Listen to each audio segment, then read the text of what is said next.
And there's word this morning that the White House is taking a major step in response to the bloodshed in Egypt. The U.S. is expected to announce today that they are going to suspend hundreds of millions of dollars in military aid 3 months after the ouster of the country's first democratically elected president. Margaret Brennan is at the State Department. Margaret, good morning. Good morning to you, Nora, and to Charlie. Well, how to deal with Egypt since the military coup has been one of the most vexing foreign policy challenges for the Obama administration. Now a policy shift is underway.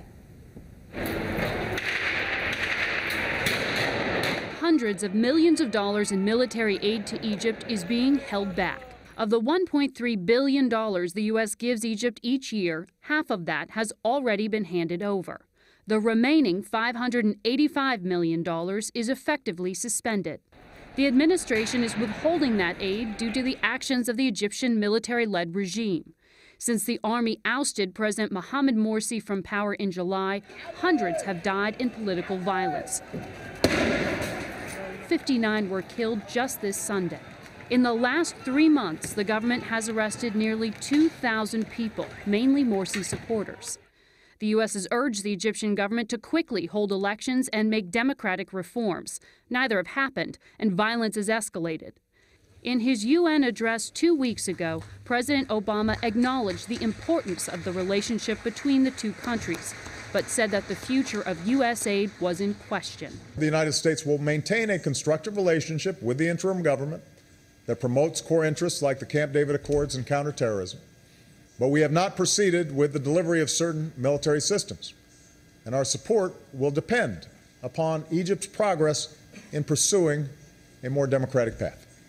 But any suspension of U.S. support will likely have little financial impact. Oil-rich Gulf countries, including Saudi Arabia, have pumped in $7 billion worth of new financial aid.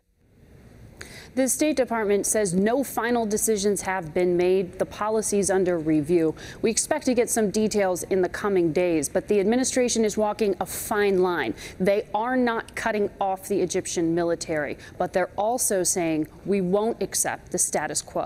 All right, Margaret, thank you. Another potential big development this morning is on Iran. Margaret, can you tell us what is the U.S. reaction to this news that Iran is preparing this package, this proposal, this offer to limit its nuclear program?